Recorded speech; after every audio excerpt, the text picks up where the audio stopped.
O Primo Basílio, de Eça de Queiroz. Capítulo 10. Nesse dia, pela 1 hora, Jorge e Luísa acabavam de almoçar, como na véspera da partida dele. Mas agora não pesava a faiscante inclemência da calma, as janelas estavam abertas ao sol amável de outubro. Já passavam no ar certas frescuras outonais. Havia uma palidez meiga na luz. À tardinha já sabiam bem os paletós, e tons amarelados começavam a envelhecer as verduras. Que bom achar-se a gente outra vez no seu ninho, disse Jorge, estirando-se na Voltaire. Estivera contando a Luísa a sua viagem. Tinha trabalhado como um mouro e tinha ganho dinheiro. Trazia os elementos de um belo relatório. Criara amigos naquela boa gente do Alentejo. Estavam acabadas as soalheiras, as cavalgadas pelos montados, os quartos de hospedaria. Ele estava enfim na sua casinha. E como na véspera da sua partida, soprava o fumo do cigarro, cofiando com delícias o bigode, porque tinha cortado a barba. Fora a grande admiração de Luísa quando o viu. Ele explicara, com humilhação e melancolia, que tivera um furúnculo no queixo, com o calor. Mas que bem que te fica, tinha ela dito, que bem que te fica. Jorge trouxera-lhe como presente 6 pratos de louça da China, muito antigos, com mandarins bujudos, de túnicas esmaltadas, suspensos majestosamente no ar azulado. Uma preciosidade que descobrira em casa de umas velhas miguelistas em Mértola. Luísa dispunha-os muito decorativamente nas prateleiras do guarda-louça. E em bicos de pés, com a larga cauda do seu roupão estendida por trás, a massa loura do cabelo pesado, um pouco desmanchado sobre as costas, parecia a Jorge mais esbelta, mais irresistível, e nunca a sua cinta fina lhe atraíra tanto os braços. A última vez que aqui almocei, antes de partir, foi um domingo. Lembras-te? Lembro, disse Luísa sem se voltar, colocando muito delicadamente um prato. E é verdade? Perguntou Jorge de repente. Teu primo? Viste-lo? Veio ver-te? O prato escorregou, houve um tlim-tlim de copos. Sim, veio, disse Luísa, depois de um silêncio. Esteve aí umas poucas de vezes. Demorou-se pouco. Abaixou-se, abriu o gafetão do guarda-louça, esteve a remexer nas colheres de prata. Ergueu-se, enfim, voltou-se com um sorriso, vermelha, sacudindo as mãos. Pronto. E foi sentar-se nos joelhos de Jorge. Como te fica bem, dizia, torcendo-lhe o bigode. Admirava-o de um modo ardente. Quando se atirara aos seus braços naquela madrugada, sentira como abrir-se-lhe o coração e um amor repentino revolver-lhe-o deliciosamente. Viera-lhe um desejo de o adorar perpetuamente, de o servir, de o apertar nos braços até lhe fazer mal, de lhe obedecer com humildade. Era uma sensação múltipla, de uma doçura infinita, que a trespassara até às profundidades do seu ser. E passando-lhe um braço pelo pescoço, murmurava com um movimento de adulação quase lasciva: Estás contente? Sentes-te bem? Dize.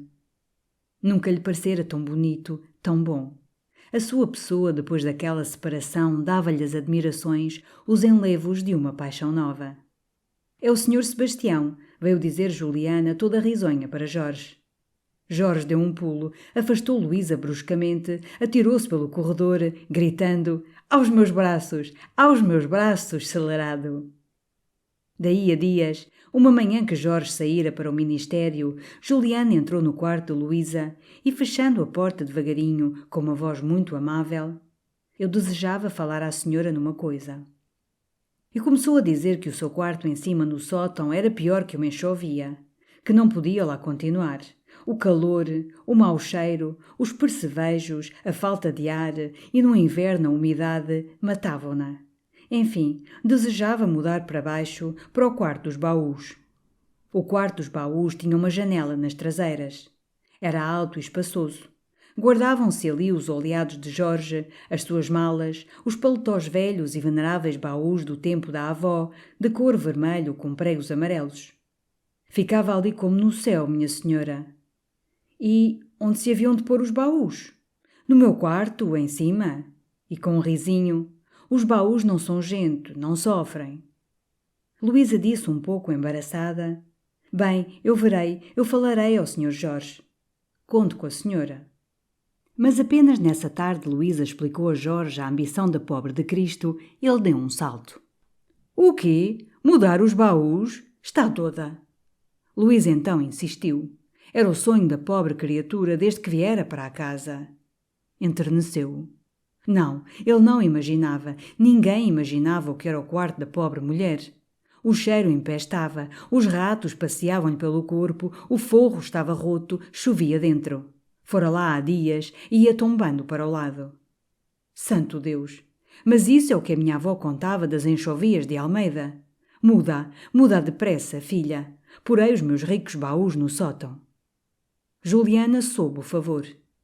Ai, minha senhora, é a vida que me dá, Deus lhe o pague, que eu não tinha saúde para viver num cacifro daqueles. Ultimamente queixava-se mais. Andava amarela, trazia os beiços um pouco arroxeados. Tinha dias de uma tristeza negra ou de uma irritabilidade mórbida. Os pés nunca lhe aqueciam. Precisava muitos cuidados, muitos cuidados. Foi por isso que daí a 2 dias veio pedir a Luísa se fazia o favor de ir ao quarto dos baús. E lá, mostrando-lhe o soalho velho e carunchoso, isto não pode ficar assim, minha senhora, isto precisa uma esteira, senão não vale a pena mudar. Eu se tivesse dinheiro não importunava a senhora, mas... Bem, eu arranjarei, disse Luísa com uma voz paciente. E pagou a esteira sem dizer nada a Jorge. Mas na manhã em que os esteireiros a pregavam, Jorge veio perguntar atônito a Luísa o que era aquilo, rolos de esteira no corredor. Ela pôs-se a rir, pousou-lhe as mãos sobre os ombros. Foi a pobre Juliana que pediu como uma esmola à esteira que o soalho estava podre. Até a queria pagar e que eu lhe a descontasse nas soldadas. Ora, por uma ridicularia. E com um gesto compassivo, também são criaturas de Deus, não são escravas, filho. Magnífico! E que não tardem os espelhos e os bronzes. Mas que mudança foi essa, tu que a não podias ver? Coitada, fez Luísa. Reconheci que era boa mulher. E como estive tão só, dei-me mais com ela. Não tinha com quem falar, fez-me muita companhia. Até quando estive doente. Estiveste doente? Exclamou Jorge espantado. 3 dias só, acudiu ela, uma constipação. Pois olha que dia e noite não se tirou de ao pé de mim. Luísa ficou logo com receio que Jorge falasse na doença e Juliana, desprevenida, negasse. Por isso, nessa tarde, ao escurecer, chamou-a ao quarto. Eu disse ao Sr. Jorge que você me tinha feito muito boa companhia numa doença. E o seu rosto abrasava-se de vergonha. Juliana logo, risonha, contente da cumplicidade. Fico entendida, minha senhora. Pode estar sossegada. Com efeito, Jorge, ao outro dia, depois do café, voltou-se para Juliana e, com bondade, parece que você fez boa companhia à senhora Dona Luísa. Fiz o meu dever, exclamou, curvando-se com a mão no peito. Bem, fez Jorge, remexendo no bolso. E ao sair da sala meteu-lhe na mão meia libra. Palerma, rosnou ela. Foi nessa semana que começou a queixar-se a Luísa que a roupa e os vestidos, na arca, se lhe amarfanhavam. Estava-se-lhe a estragar tudo. Se ela tivesse dinheiro, não vinha com aqueles pedidos à senhora, mas... Enfim, uma manhã declarou terminantemente que precisava uma cômoda. Luísa sentiu uma raiva acender-lhe o sangue e, sem levantar os olhos do bordado... Uma meia cômoda? Se a senhora quer fazer o favor, então uma cômoda inteira... Mas você tem pouca roupa, disse Luísa. Começava a instalar-se na humilhação e já regateava as condescendências. Tenho sim, minha senhora, replicou Juliana, mas vou agora completar-me. A cômoda foi comprada em segredo e introduzida ocultamente. Que dia de felicidade para Juliana! Não se fartava de lhe saborear o cheiro da madeira nova. Passava a mão, com a tremura de uma carícia, sobre o polimento luzidio. Forrou-lhe as gavetas de papel de seda e começou a completar-se. Foram semanas de amargura para Luísa. Juliana entrava no quarto todas as manhãs, muito cumprimentadeira, começava a arrumar e, de repente, com uma voz lamentosa: Ai, estou tão falta de camisas, se a senhora me pudesse ajudar. Luísa ia às suas gavetas cheias, cheirosas, e começava melancolicamente a pôr à parte as peças mais usadas. Adorava a sua roupa branca, tinha tudo às dúzias, com lindas marcas, sachês para perfumar. E aquelas dádivas dilaceravam-na como mutilações. Juliana, por fim, já pedia com secura, com direito. Que bonita que é esta camisinha, dizia simplesmente. A senhora não a quer, não? Leve, leve, dizia Luísa sorrindo, por orgulho, para não se mostrar violentada. E todas as noites Juliana, fechada no seu quarto, encruzada na esteira, inchada de alegria, com o candeeiro sobre uma cadeira, desmarcava roupa, desfazendo as duas letras de Luísa, marcando regaladamente nas suas a linha vermelha, enormes JCT, Juliana Couceiro Tavira. Mas enfim cessou, porque, como ela dizia, de roupa branca estava como um ovo. Agora, se a senhora me quiser ajudar com alguma coisa para sair... E Luísa começou a vesti-la. Deu-lhe um vestido roxo de seda, um casaco de casemira preta com bordados a sotache. E receando que Jorge estranhasse as generosidades, transformava-as para ele as não reconhecer. Mandou tingir de castanho o vestido, ela mesmo por sua mão pôs uma guarnição de veludo no casaco. Trabalhava para ela, agora. Como acabaria tudo aquilo, santo Deus? Todavia Jorge um domingo disse ao jantar, rindo, esta Juliana anda uma janota, prospera a olhos vistos. Dona Felicidade, à noite, também notou. Que chique, nem uma criada do paço. Coitada, coisas que ela aproveita. Prosperava, com efeito. Não punha na cama senão lençóis de linho. Reclamara colchões novos, um tapete para os pés da cama, felpudo. Os sachês que perfumavam a roupa de Luísa iam passando para a dobra das suas calcinhas. Tinha cortinas de caça na janela, apanhadas com velhas fitas de seda azul. E sobre a cômoda 2 vasos da Vista Alegre dourados. Enfim, um dia santo, em lugar da cuia de retrós, apareceu com um chignon de cabelo. Joana pasmava daquelas tafolarias. Atribuía-as à bondade da senhora e ressentia-se de ser esquecida. Um dia mesmo, que Juliana estreara uma sombrinha, disse diante de Luísa, com uma voz de despeito, para umas tudo, para outras nada. Luísa riu, acudiu. Tu, Ulisses, eu sou a mesma para todas. Mas refletiu. Joana podia ter desconfianças também, ter ouvido alguma coisa a Juliana.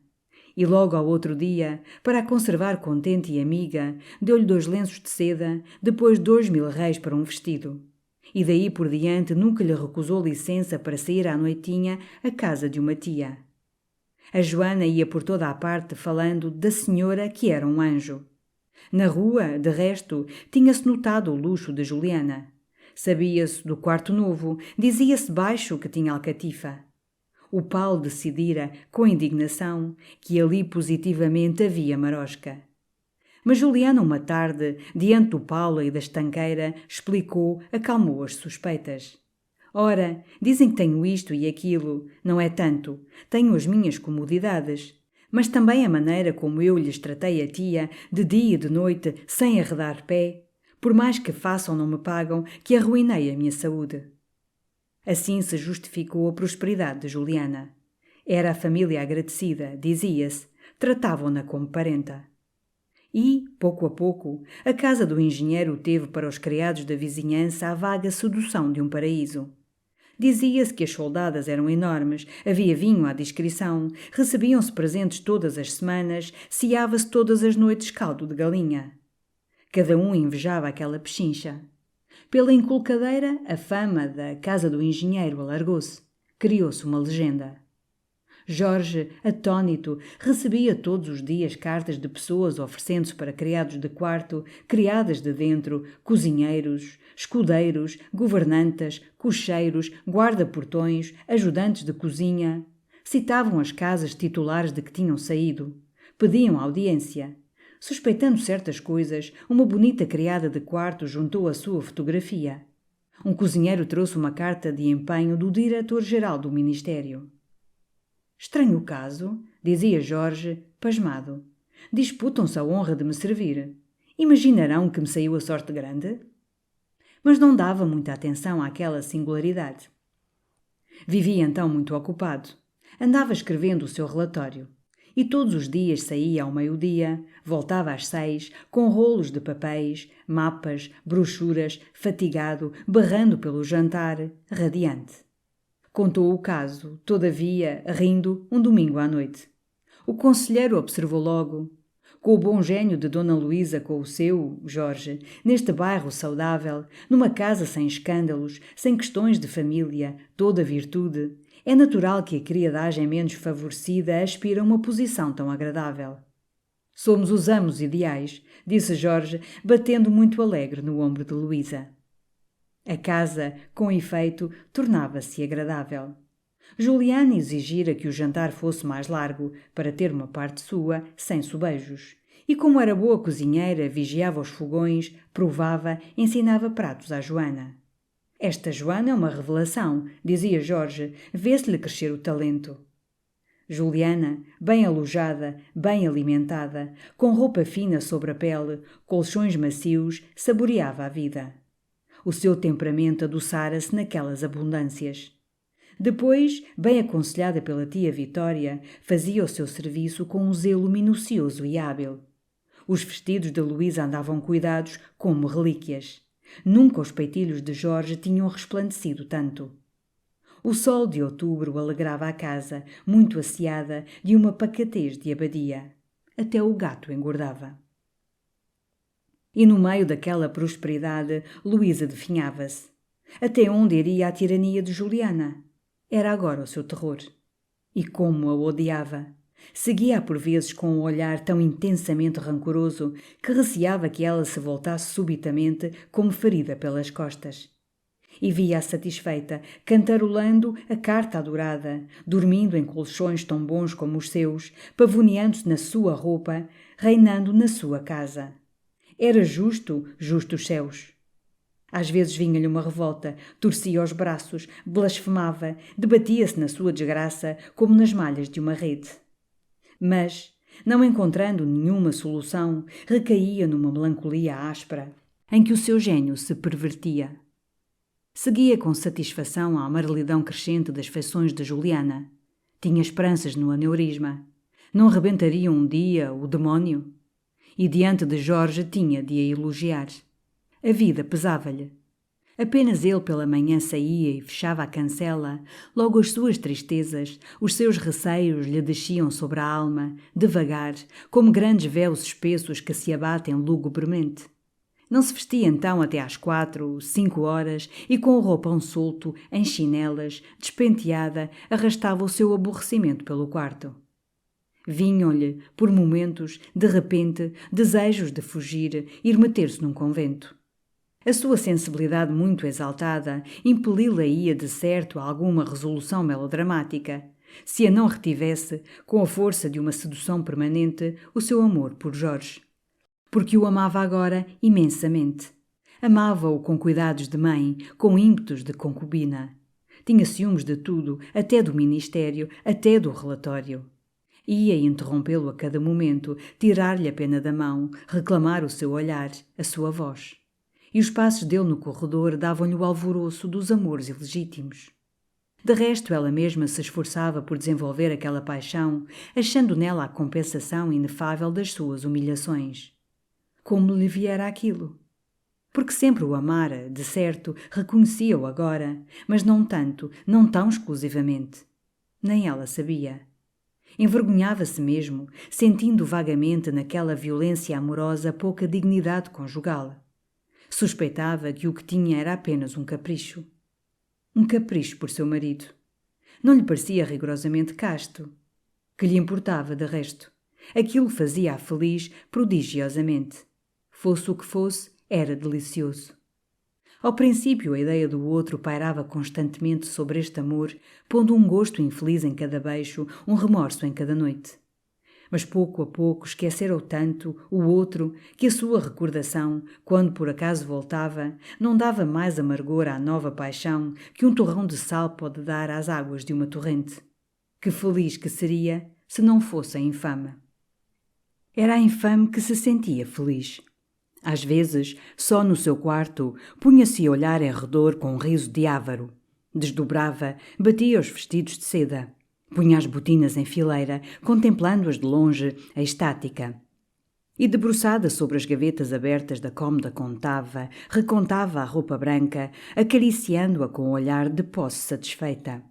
Como a da piorrinha, murmurava, afogada em júbilo. Ai, estou muito bem, dizia ela à tia Vitória. Quem duvida que estás? A carta não te rendeu um conto de reis, mas olha que te trouxe um par de regalos. E é que há de ser uma pingadeira.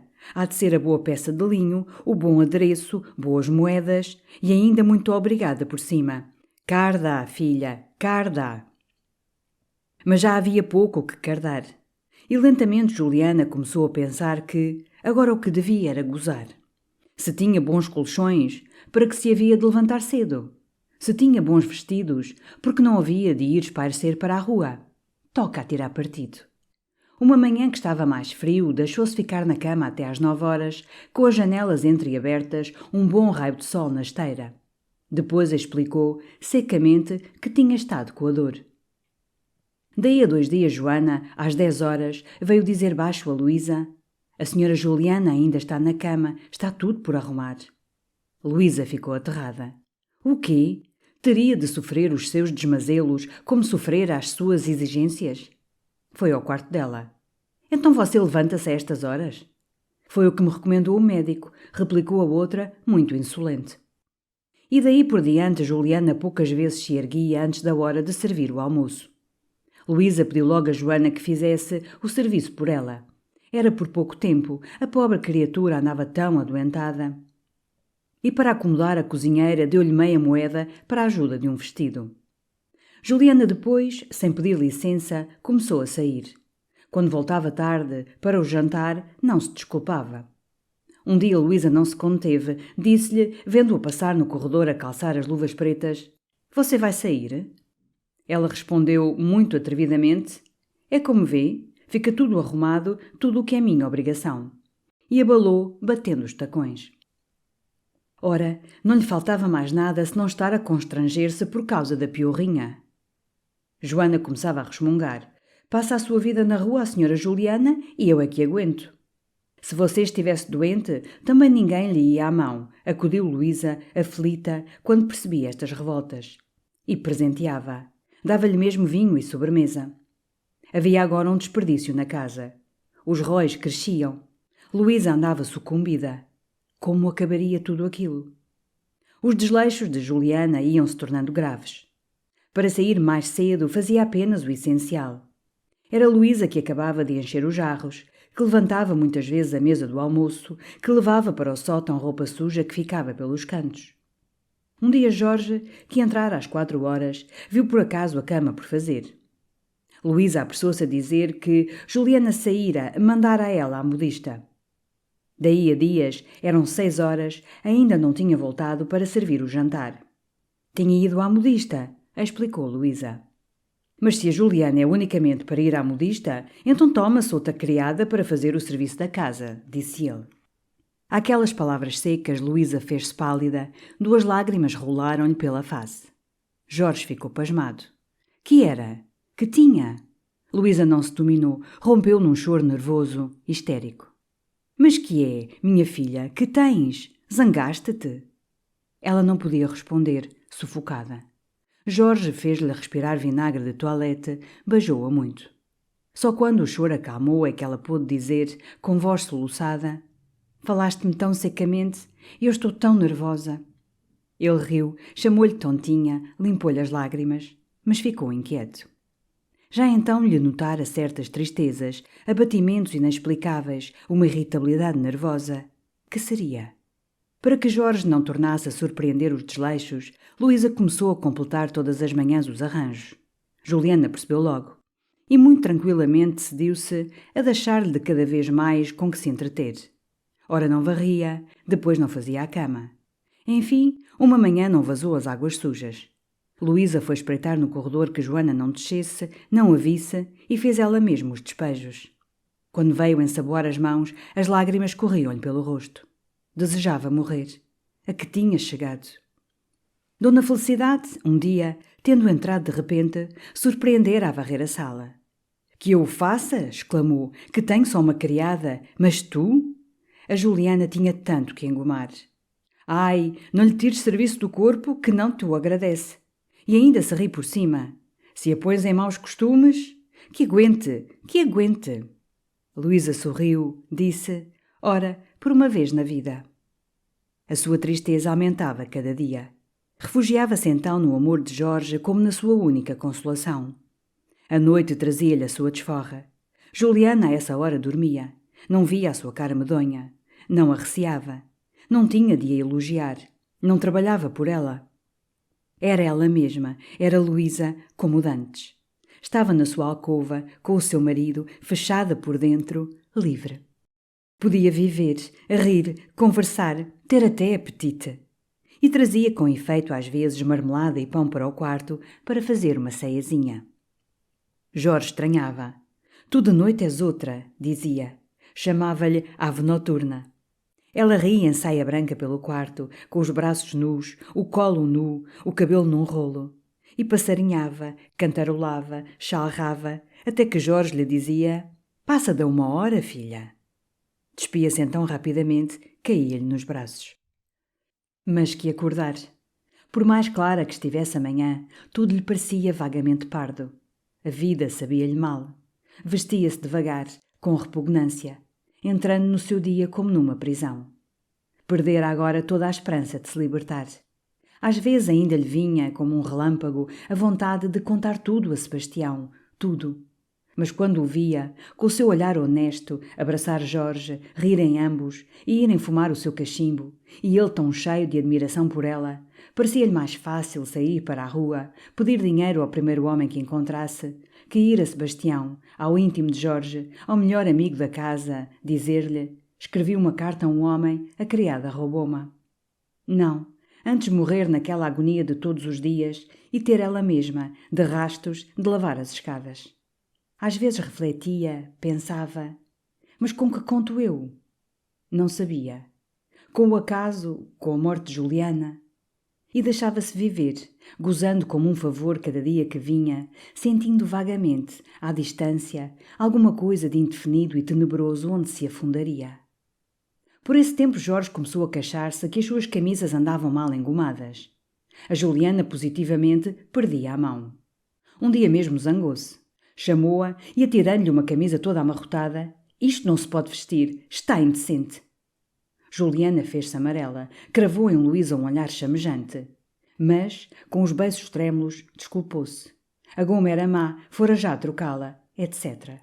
Apenas, porém, Jorge saiu, veio como uma rajada ao quarto, fechou a porta e pôs-se a gritar que a senhora sujava um horror de roupa, o senhor um horror de camisas, que se não tivesse alguém que a ajudasse não podia dar aviamento. Quem queria negras trazia-as do Brasil. E não estou para aturar o gênio de seu marido, percebe a senhora? Se quer é arranjar quem me ajude. Luísa disse simplesmente: eu a ajudarei. Tinha agora uma resignação muda, sombria, aceitava tudo. Logo no fim da semana houve uma grande trouxa de roupa. E Juliana veio dizer que se a senhora passasse, ela engomava. Se não, não. Estava um dia adorável. Luísa tencionava sair. Pôs um roupão e, sem uma palavra, foi buscar o ferro. Joana ficou atônita. Então a senhora vai engomar? Há uma carga e a Juliana só não pode aviar tudo, coitada. Instalou-se no quarto dos engomados e estava laboriosamente passando a roupa branca de Jorge quando Juliana apareceu de chapéu. Você vai sair? Exclamou Luísa. É o que eu vinha dizer à senhora. Não posso deixar de sair. E abotoava as luvas pretas. Mas as camisas, quem as engoma? Eu vou sair, disse a outra secamente. Mas, cos diabos, quem engoma as camisas?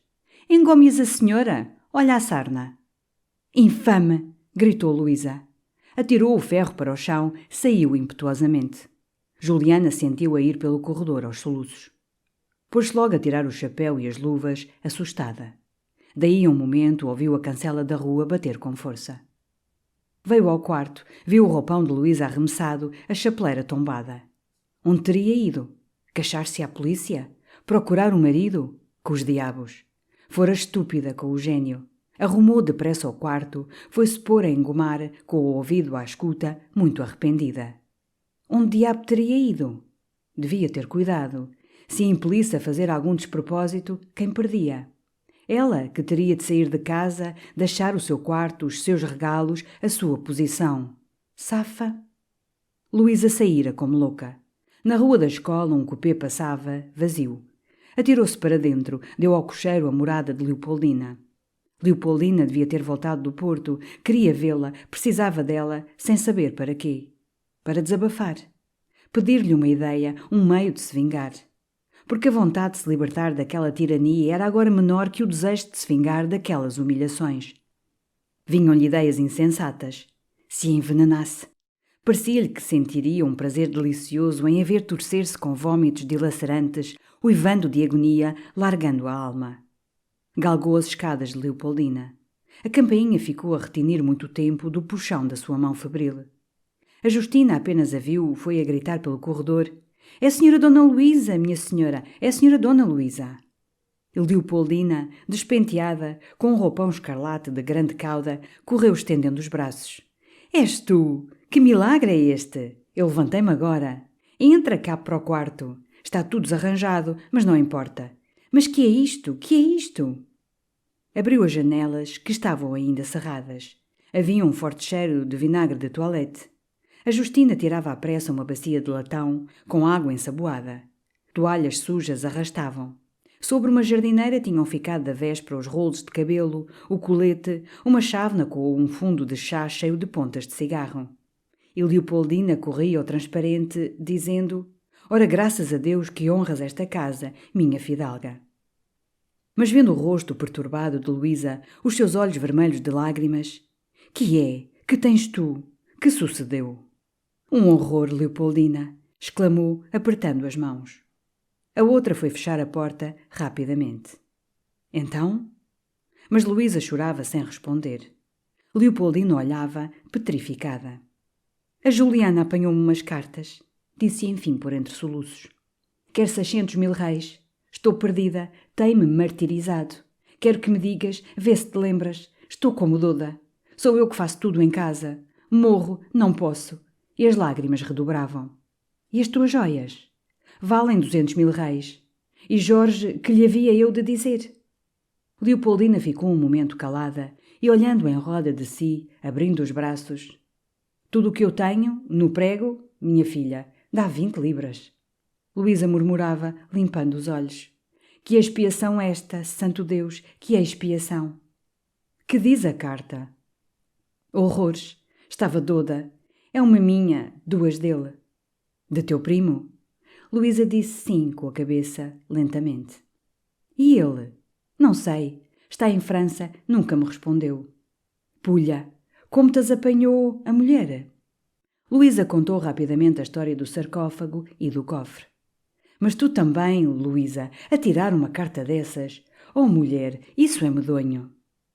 E Leopoldina pôs-se a passear pelo quarto, arrastando a longa cauda do roupão escarlate. Os seus grandes olhos negros, excitados, pareciam procurar um meio, um expediente. Murmurava: "A questão é de dinheiro." Luísa, prostrada no sofá, repetia: "A questão é de dinheiro." Então Leopoldina, parando bruscamente diante dela: "Eu sei quem te dava o dinheiro." "Quem?" "Um homem." Luísa ergueu-se, espantada. "Quem?" "O Castro." "O Diócolos." "O Diócolos." Luísa fez-se muito corada. "Oh, Leopoldina!" murmurou.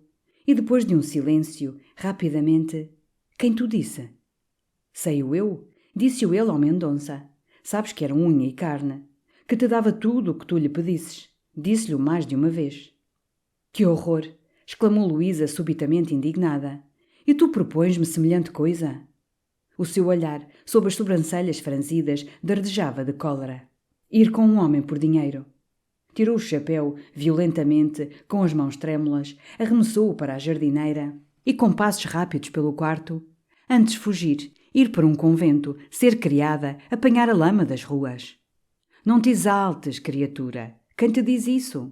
Talvez o homem te emprestasse o dinheiro desinteressadamente." "Acreditas tu?" Leopoldina não respondeu. Com a cabeça baixa, fazia girar os anéis nos dedos. "E quando fosse outra coisa?" exclamou de repente. Era um conto de reis, eram dois, estavas salva, estavas feliz. Luísa sacudiu os ombros, indignada daquelas palavras, dos seus próprios pensamentos, talvez. É indecente, é horrível, dizia. Ficaram caladas. Ah, fosse eu, disse Leopoldina. Que fazias? Escrevia ao Castro que viesse com dinheiro. Isso és tu, exclamou Luísa arrebatadamente. Leopoldina fez escarlate sob a camada de pó de arroz. Mas Luísa atirou-lhe os braços ao pescoço. Perdoa-me, perdoa-me. Estou doda, não sei o que digo. Começaram ambas a chorar, muito nervosas. Tu zangaste-te, dizia Leopoldina, cortada de soluços. Mas é para teu bem. É o que me parece melhor. Se eu pudesse, dava-te o dinheiro. Fazia tudo. Acredita. E abrindo os braços, indicando o seu corpo com um impudor sublime, 600.000 reis. Se eu valesse tanto dinheiro, tinha-lo amanhã. Nós de dedos bateram à porta. Quem é? Eu, disse uma voz rouca. É meu marido. O animal ainda hoje não despegou de casa. Não posso abrir. Logo. Luísa limpava os olhos, à pressa, punha o chapéu. Quando voltas? Perguntou Leopoldina. Quando puder, se não, escrevo-te. Bem, eu vou pensar, vou esquadrinhar. Luísa agarrou-lhe o braço. E disto, nem palavra. Doda. Saiu. Foi subindo devagar até ao largo de São Roque. A porta da Igreja da Misericórdia estava aberta, com o seu largo reposteiro vermelho de armas bordadas que o vento agitava brandamente. Veio-lhe um desejo de entrar. Não sabia para quê, mas parecia-lhe que depois da excitação apaixonada em que vibrara, o fresco silêncio da igreja a acalmaria. E depois sentia-se tão infeliz que se lembrou de Deus. Necessitava alguma coisa de superior, de forte a que se amparar. Foi-se ajoelhar ao pé de um altar, persignou-se, rezou o Padre Nosso, depois a Salve Rainha. Mas aquelas orações que ela recitava em pequena não a consolavam. Sentia que eram sons inertes que não iam mais alto no caminho do céu que a sua mesma respiração. Não as compreendia bem, nem se aplicavam ao seu caso. Deus por elas nunca poderia saber o que ela pedia, ali, prostrada na aflição. Quereria falar a Deus, abrir-se toda a Ele. Mas com que linguagem? Com as palavras triviais, como se falasse a Leopoldina. Iriam as suas confidências tão longe que o alcançassem? Estaria ele tão perto que a ouvisse? E ficou ajoelhada, os braços moles, as mãos cruzadas no regaço, olhando as velas de cera tristes, os bordados desbotados do frontal, a carinha rosada e redonda de um menino Jesus. Lentamente perdeu-se num cismar que ela não dirigia, que se formava e se movia no seu cérebro, com a flutuação de um fumo que se eleva. Pensava no tempo tão distante em que, por melancolia e por sentimentalidade, frequentava mais as igrejas. Ainda a mamã vivia então. E ela, com o coração quebrado, quando o outro, Basílio, lhe escrevera, rompendo, procurava dissipar a sua tristeza nas consolações da devoção. Uma amiga sua, a Joana Silveira, fora por esse tempo professar a França. E ela às vezes lembrava-se de partir também, ser irmã de caridade, levantar os feridos nos campos de batalha ou viver na paz de uma cela mística. Que diferente a sua vida teria sido, desta agora tão alvoroçada de cólera e tão carregada de pecado. Onde estaria? Longe, nalgum mosteiro antigo, entre arvoredos escuros, num vale solitário e contemplativo. Na Escócia, talvez, país que ela sempre amara desde as suas leituras de Walter Scott. Podia ser nas verdes negras terras de Lammermoor ou de Glencoe, nalguma velha abadia saxónica. Em redor os montes cobertos de abetos, esbatidos nas névoas, isolam aqueles retiros numa paz funerária. Num céu saudoso, as nuvens passam devagar, com recolhimento. Nenhum som festivo quebra a meiga taciturnidade das coisas. Revoadas de corvos cortam à tarde o ar num voo triangular. Ali viveria entre as monjas de alta estatura e olhar céltico, filhas de duques normandos ou de lordes de clãs convertidos a Roma. Leria livros doces e cheios das coisas do céu. Sentada na estreita janela da sua cela, veria passar nas matas baixas os altos paus dos veados, ou pelas tardes vaporosas escutaria o som distante da bagpipe que vai tristemente tocando o pastor que vem dos vales de Calendar. e todo o ar estaria cheio do murmúrio choroso e gotejante dos fios de água que por entre as relvas escuras caem de rocha em rocha. Ou então seria outra existência mais regalada, no convento pacato de uma boa província portuguesa. Ali os tetos são baixos, as paredes caiadas faíscam ao sol com as suas gradezinhas devotadas. Os sinos repicam num vivo ar azul. Em roda, nos campos de oliveiras que dão azeite para o convento, raparigas varejam a azeitona cantando. No pátio lajeado de uma pedra miudinha, as mulas do almocreve, sacudindo a mosca, batem com a ferradura. Matronas cochicham ao pé da roda. Um carro chia na estrada empoeirada e branca. Galos cacarejam brilhando ao sol. E freiras gordinhas, de olho negro, charram nos frescos corredores. Ali viveria, engordando, com uma quebrazinha de sono à hora do couro, bebendo copinhos de licor de rosa no quarto da madre escrivã, copiando receitas de doces com uma letra garrafal. Morreria velha, ouvindo as andorinhas cantar à beira da sua grade. E o senhor bispo, na sua visita, com a pitada nos seus dedos brancos, ouviria sorrindo da boca da madre abadesa a história edificante da sua santa morte. Um sacristão que passava escarrou fortemente. E, como um bando de pássaros que se calam a um ruído brusco, todos os seus sonhos fugiram. Suspirou, ergueu-se devagar, foi indo para casa, triste. Foi Juliana quem veio abrir, e logo no corredor, com a voz suplicante e baixa, a senhora por quem perdoou, que depois estava doda. Estava com a cabeça perdida, não tinha dormido nada toda a noite. Fiquei muito aflita. Luísa não respondeu, entrou na sala. Sebastião, que vinha jantar, tocava a serenata de Dom Juan. E apenas ela apareceu. De onde vem tão pálida? Debilidade, Sebastião, venho da igreja. Jorge entrava no escritório com os papéis na mão. Da igreja, exclamou. Que horror!